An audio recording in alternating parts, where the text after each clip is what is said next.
오늘 하나님 우리에게 주신 말씀은 느헤미야 5장 1절로 19절의 말씀입니다. 구약성경 732페이지를 찾으시기 바랍니다. 느헤미야 5장 1절로 19절의 말씀, 본문의 말씀을 저와 성도님들께서 한 목소리로 합독하시겠습니다. 그때 백성들이 그들의 아내와 함께 크게 부르짖어 그들의 형제인 유다 사람들을 원망하는데, 어떤 사람은 말하기를 우리와 우리 자녀가 많으니 양식을 얻어먹고 살아야 하겠다 하고, 어떤 사람은 말하기를 우리가 밭과 포도원과 집이라도 저당 잡히고 이 흉년에 곡식을 얻자 하고, 어떤 사람은 말하기를 우리는 밭과 포도원으로 돈을 빚내서 왕에게 세금을 바쳤도다. 우리 육체도 우리 형제의 육체와 같고 우리의 자녀도 그들의 자녀와 같거늘 이제 우리 자녀를 종으로 파는도다. 우리 딸 중에 벌써 종된 자가 있고 우리의 밭과 포도원이 이미 남의 것이 되었으나 우리에게는 아무런 힘이 없도다 하더라. 내가 백성의 부르짖음과 이런 말을 듣고 크게 노하였으나 깊이 생각하고 귀족들과 민장들을 꾸짖어 그들에게 이르기를 너희가 각각 형제에게 높은 이자를 취하는도다 하고 대회를 열고 그들을 쳐서 그들에게 이르기를 우리는 이방인의 손에 팔린 우리 형제 유다 사람들을 우리의 힘을 다하여 도로 찾았거늘 너희는 너희 형제를 팔고자 하느냐?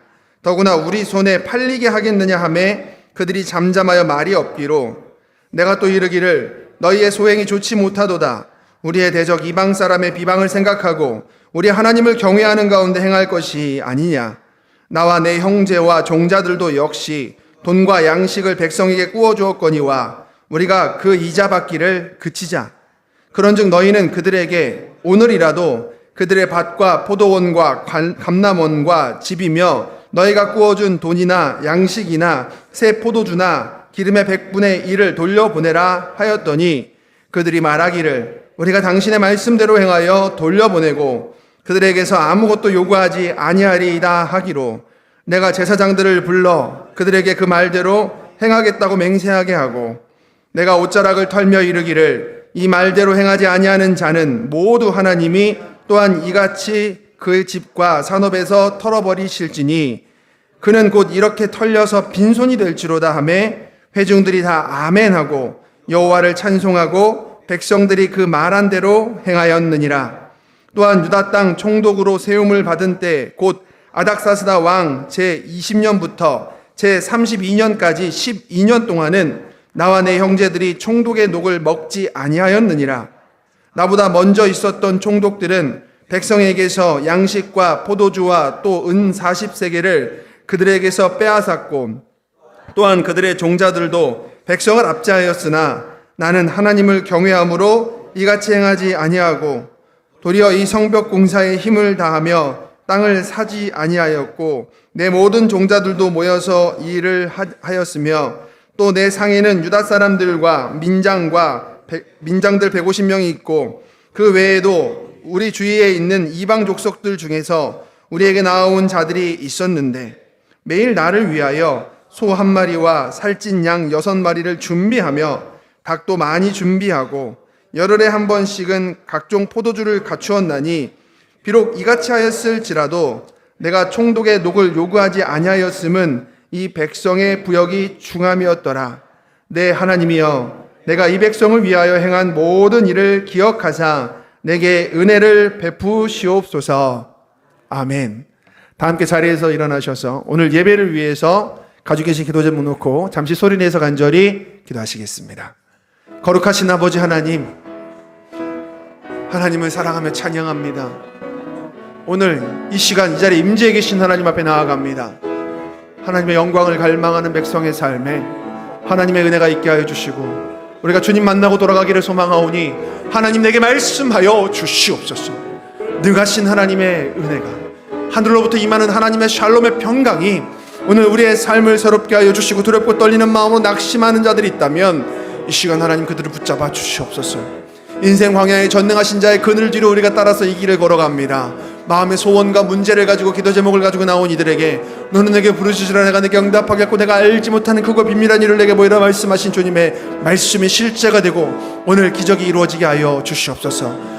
아버지 하나님께서 말씀 듣는 자들의 마음밭을 기경하여 주셔서 하나님 말씀이 심기어지고 그들의 삶의 지표와 방향이 되게 하여 주시며, 그렇게 주님의 말씀을 따라 살아갈 때에 우리가 믿음의 사람, 말씀의 사람, 신앙의 사람, 기도의 사람, 성령의 사람 되게 하여 주시옵소서. 아버지 하나님, 모든 예배의 시작부터 끝까지 하나님 함께 하여 주셔서 사단의 권세가 틈타지 않게 하여 주시며 오직 하나님의 영광만이 드러나게 하여 주시옵소서. 주님을 사랑하며 찬양합니다. 감사드립니다. 이 모든 말씀을 우리를 죄악에서 구속하신 우리 구주 예수님의 이름으로 간절히 기도합니다.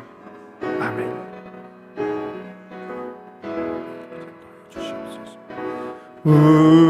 우리에게 향하신 여호와의 인자심이 크고 크도다 크시도다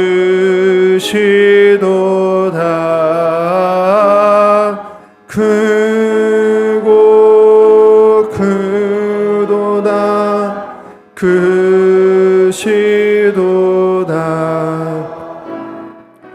우리에게 향하신 여호와의 진실하심이 영원하시도다.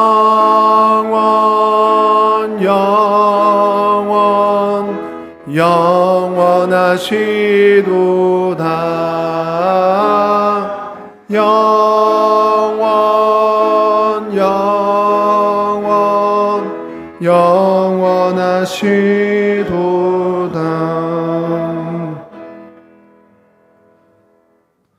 스스로 계신 아버지 하나님, 하늘의 하나님 여호와 두렵고 떨리는 이름 앞에 오늘 우리가 예수 피를 힘입어 성소로 나아가 하나님의 사랑을 입은 자녀로서 주님 앞에 나아가 다시 주님을 만납니다.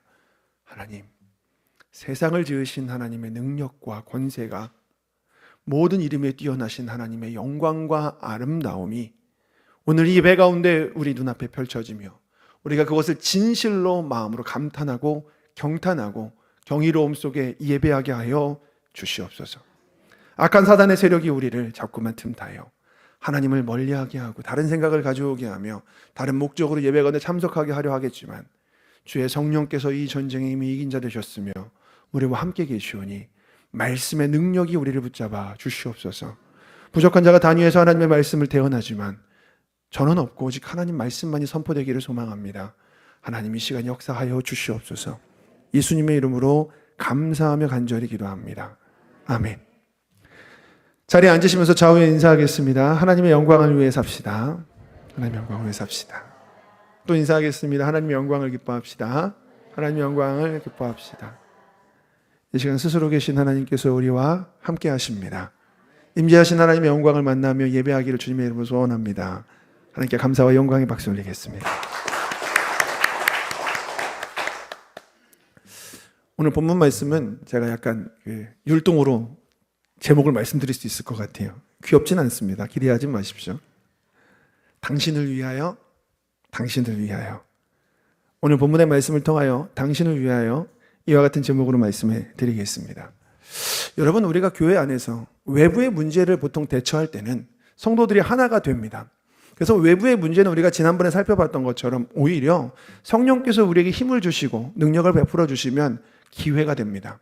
그런데 더 큰 어려움은 내부의 문제입니다. 서로 가운데 반목이 생기고 파벌이 나뉘어져서 싸움이 시작되면 이것을 해결하는 것이 참 쉽지가 않습니다. 그럴 때 우리는 어떤 마음가짐과 어떠한 방향으로 그 문제를 해결해야 합니까?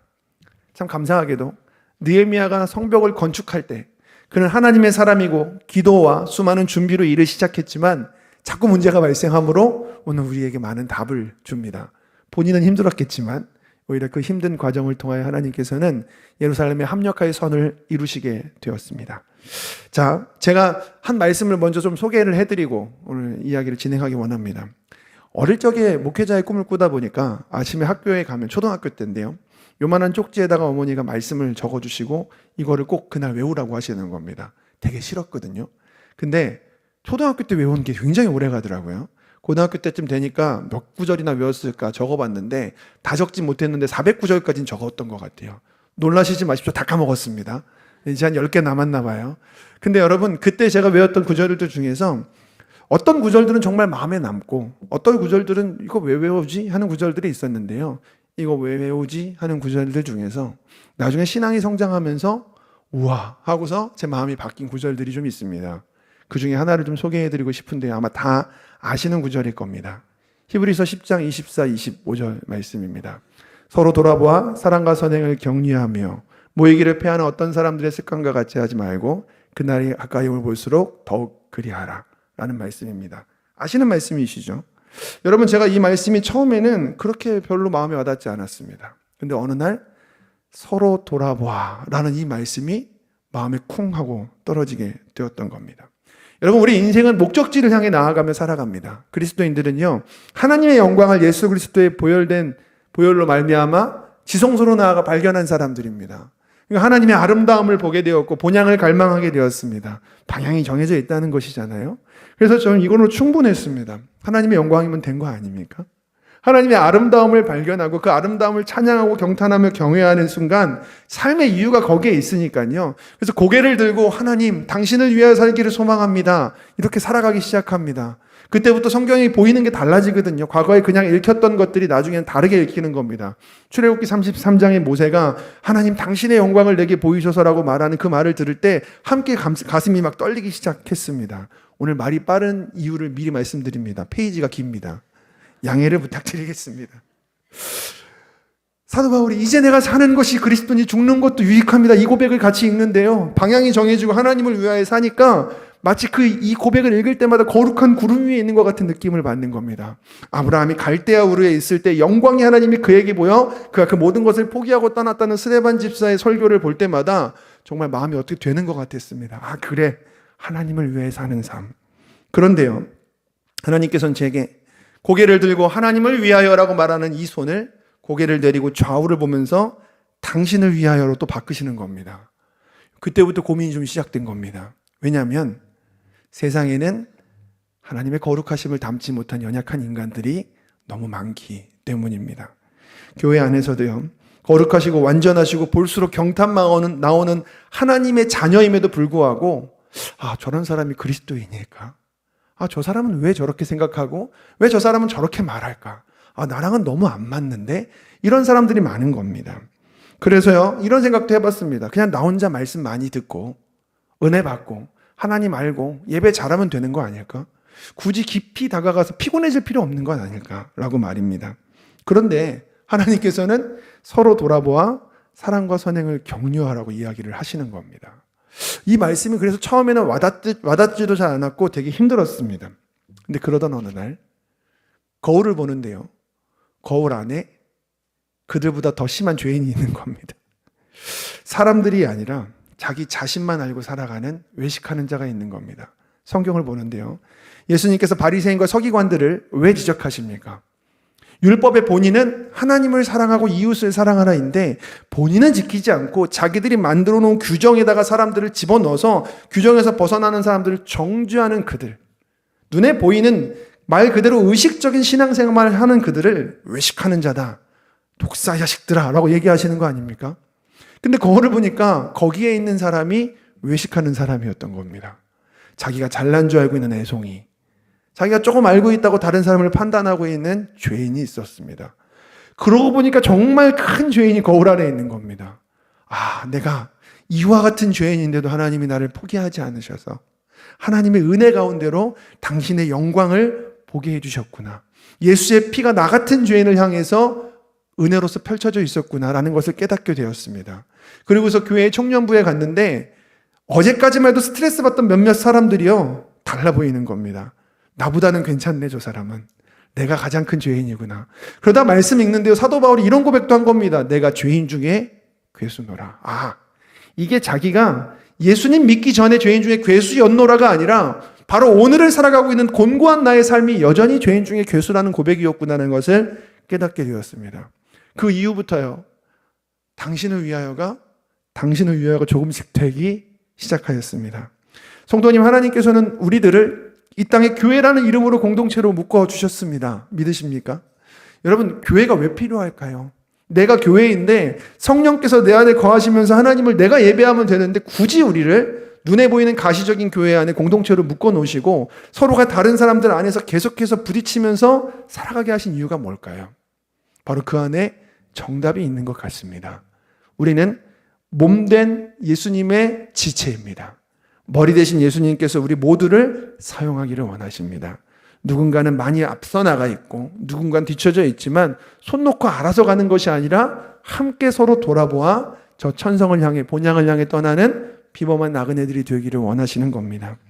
그래서요, 이 느헤미야의 오늘 본문의 이야기에서 느헤미야가 보여준 행동이 더 이 말씀과 참 연상되어서 잠깐 소개해 드렸습니다. 여러분, 느헤미야 4장까지 읽으셨을 때 어떠셨습니까? 예루살렘에 찾아온 문제들을요, 느헤미야가 정말 여러 가지 비범한 방법들을 통하여서 잘 해결하였습니다. 이제 예루살렘은 문제의 장소가 아니라요, 하나님의 선한 뜻을 이루어가는 기쁨과 흥분의 장소가 되었을 것입니다. 이제 조금만 더 하면 성벽 완공된다. 끝이 보이는 상황, 가슴속이 뜨거워지는 상황이었습니다. 외부의 대적으로부터 오히려 하나가 된 그들은 힘을 내어서 건축을 진행하였습니다. 한 손엔 무기를, 한 손엔 열정을 들고 해가 뜨는 순간부터 일을 시작해서 별이 뜨기 직전까지 일하였고요.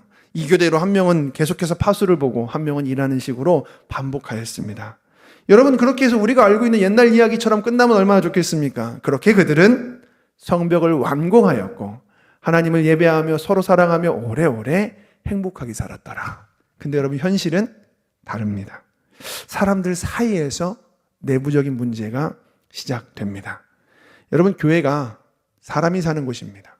예수님은 죄인에게 본인이 필요하시다고 하십니다. 병든 자라야 의원이 쓸데 있다고 하시면서 연약한 자들을 굳이 예수님의 12제자로 뽑으신 분이십니다. 바로 예루살렘 안에 그 연약함이 드러나기 시작합니다. 느헤미야 5장 1절 2절 말씀을 같이 한번 읽어보겠습니다.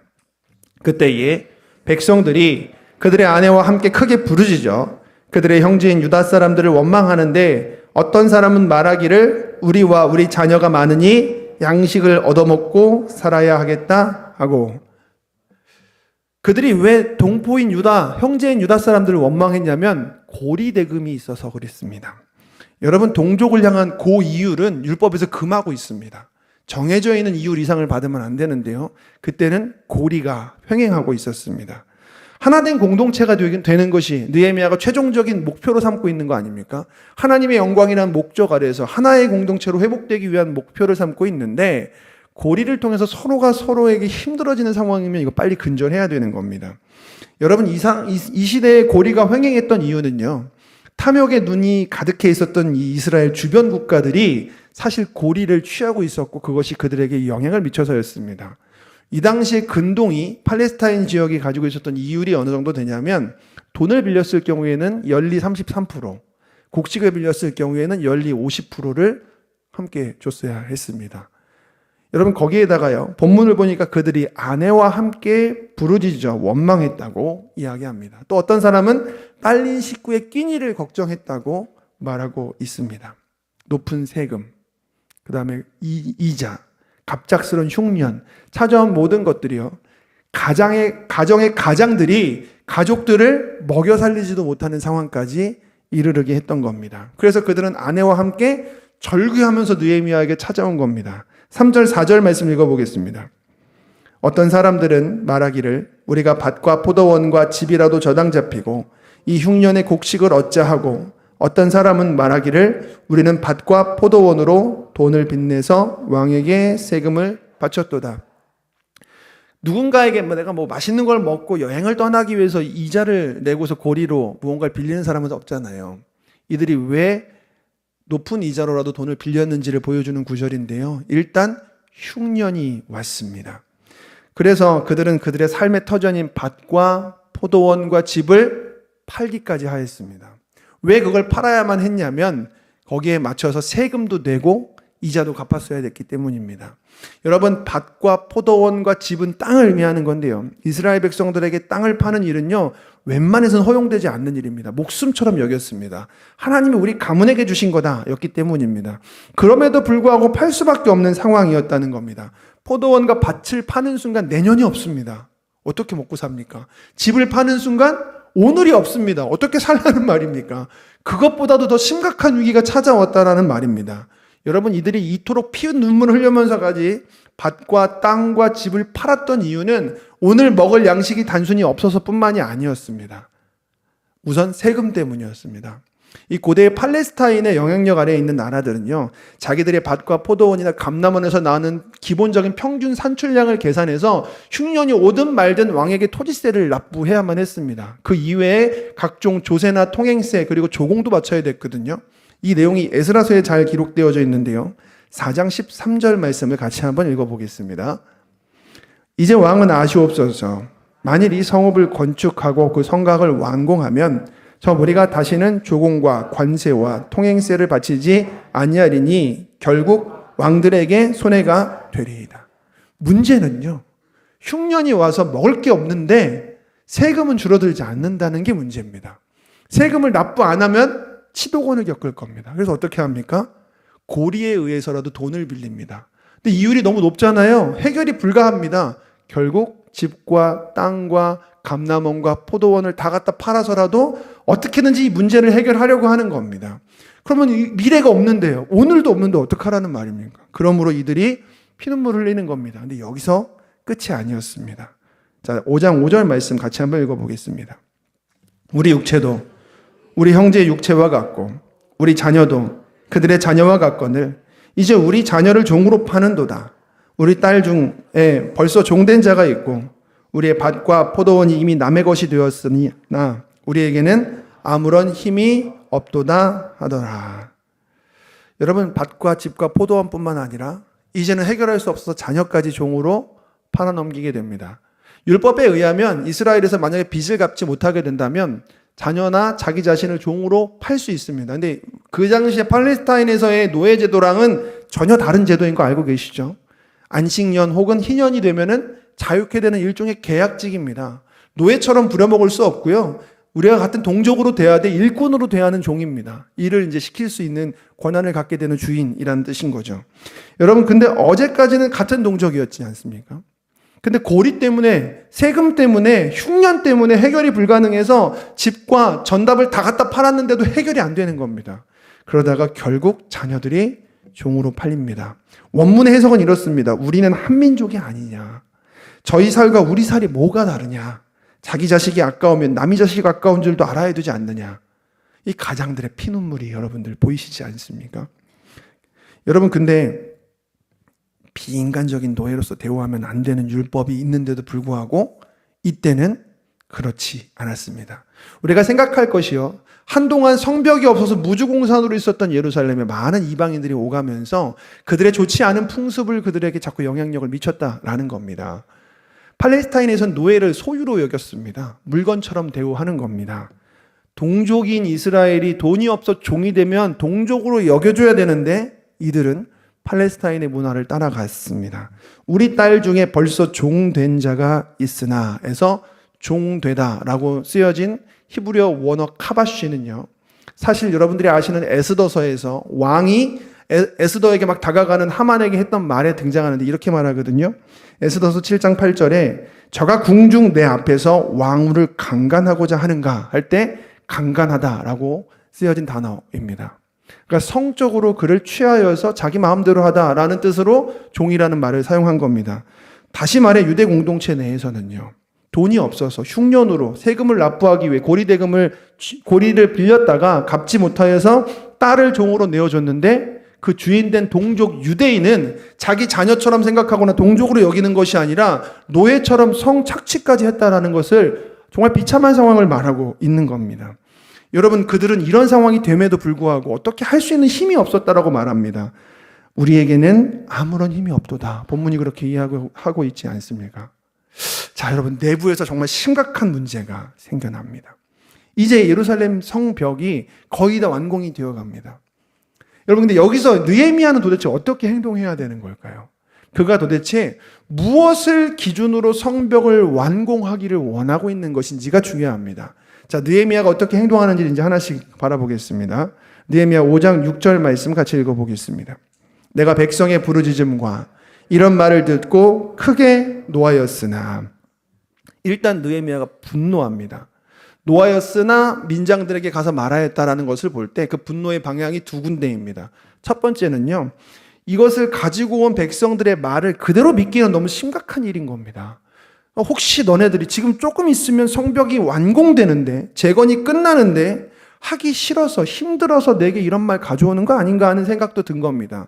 그리고 실제로요, 이 성벽 공사의 전 기간이 52일밖에 안 되거든요. 얼마 안 남았습니다. 좀만 참으면 될 것을 여기서 가져와서 분란을 일으키고, 심지어 그들이 말하고 있는 대상들이 귀족들입니다. 이 귀족들이 3장 4장을 보셔서 알겠지만 느헤미야의 든든한 아군들이었습니다.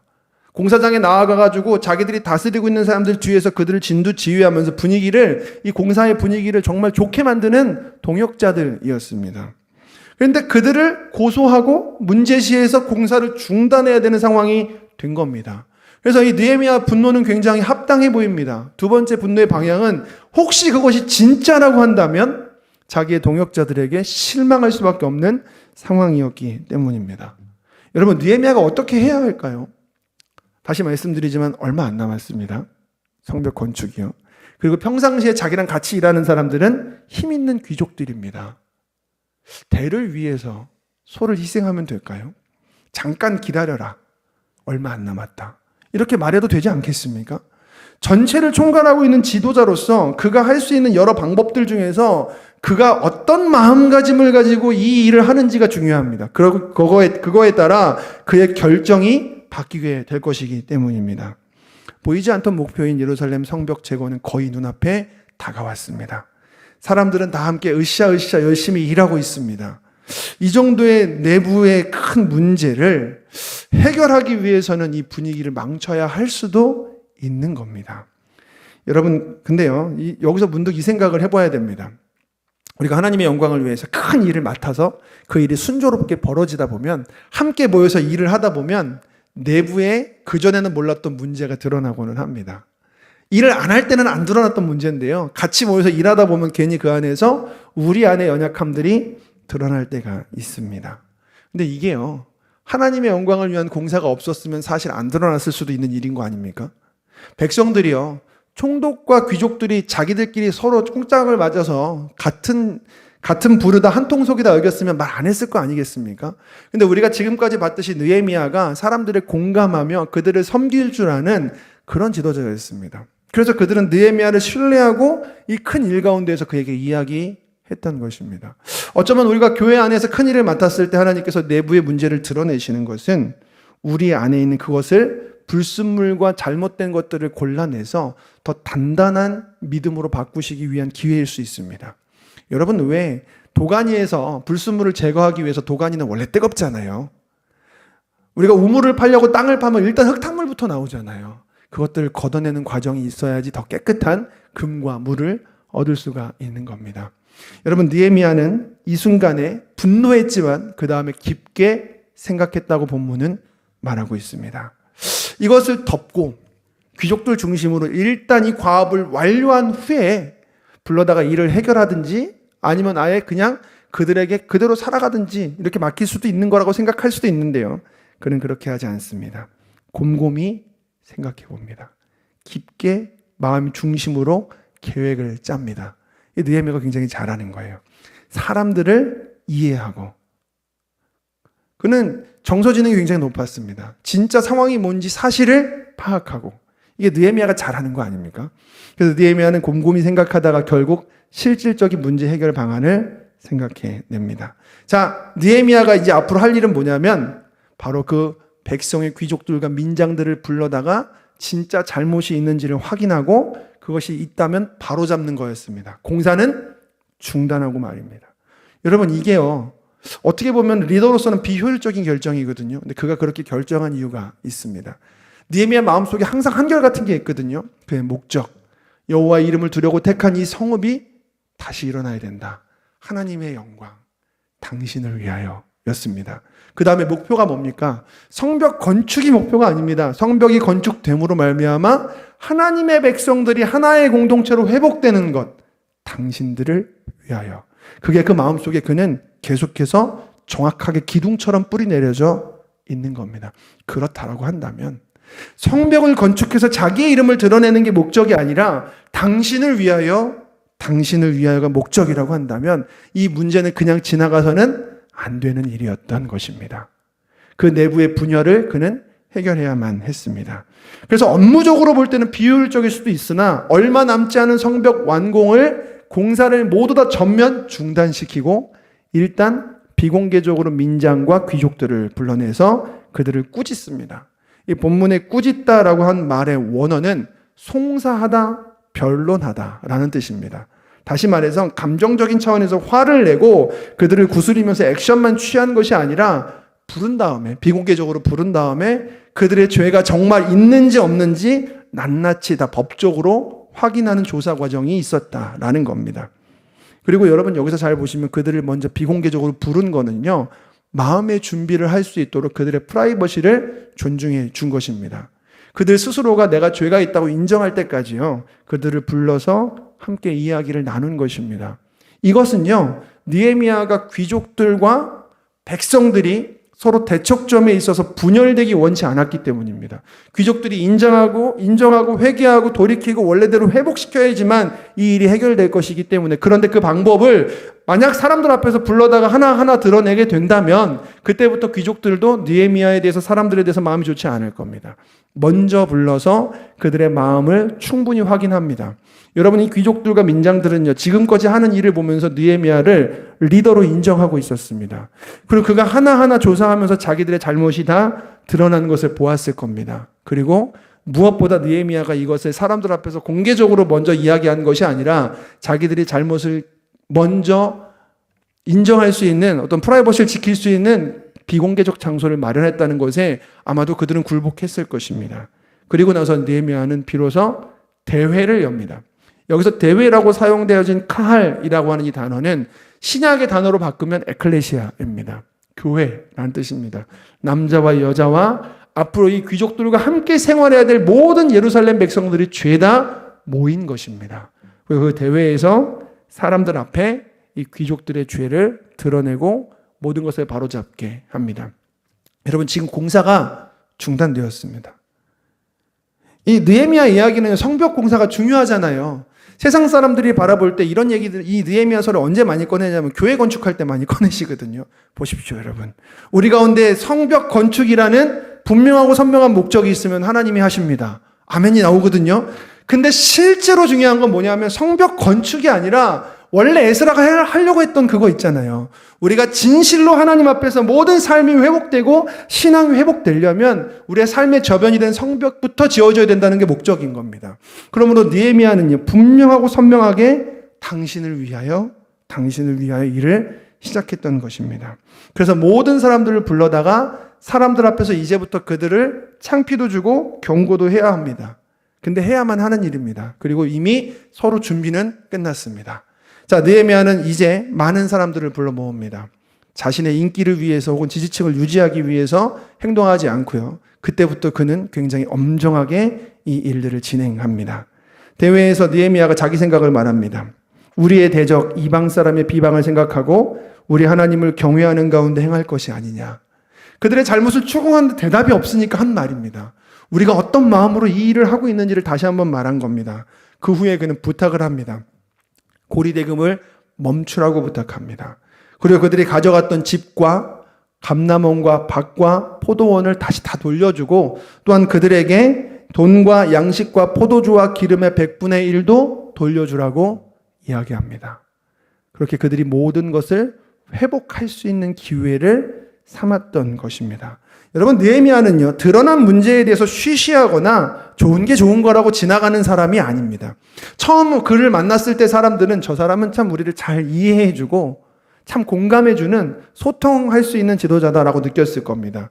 그러다 보면 만만하게 생각할 수도 있는데요, 느헤미야는 위기에 강한 사람입니다. 그리고 이렇게 중요한 일을 처리할 때는 누구보다 확실하게 일 처리할 줄 아는 사람입니다. 단 무리하게 일을 처리하지 않고 모두에게 공평하게 그리고 분명한 목표와 목적을 가지고 일을 처리하는 사람이었습니다. 여러분, 이제 느헤미야가 온 백성들의 신뢰를 받았기 때문에요, 그 앞에서 귀족들과 민장들이 그리하겠노라고 말을 합니다. 느헤미야는 불안해하고 있는 백성들에게 이 약속이 반드시 이루어지고 지켜질 수 있도록 한 가지 더 준비를 하는데요. 제사장들을 불러다가 그들 앞에서 맹세하게 합니다.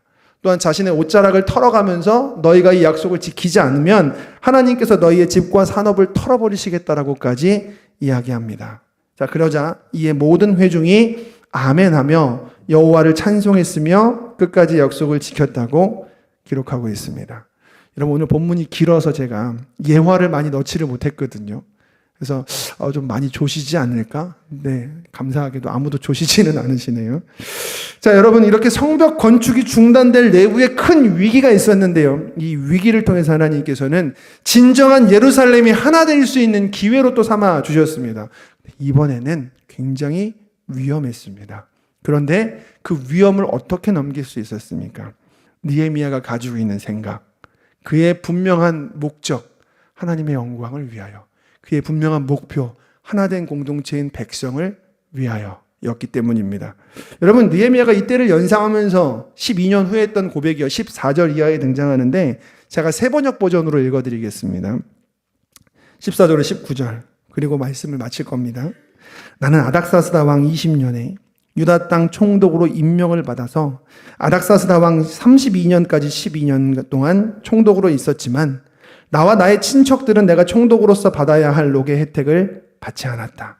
그런데 나보다 먼저 총독을 지낸 이들은 백성에게 힘겨운 세금을 물리고 양식과 포도주와 그 밖에 하루에 은 40세겔씩을 백성에게서 거두어들였다. 총독들 밑에 있는 사람들도 백성을 착취하였다. 그러나 나는 하나님이 두려워서도 그렇게 하지 않았다. 나는 성벽 쌓는 일에만 힘을 기울였다. 내 아랫사람들도 뜻을 모아서 성벽 쌓는 일에만 마음을 썼다.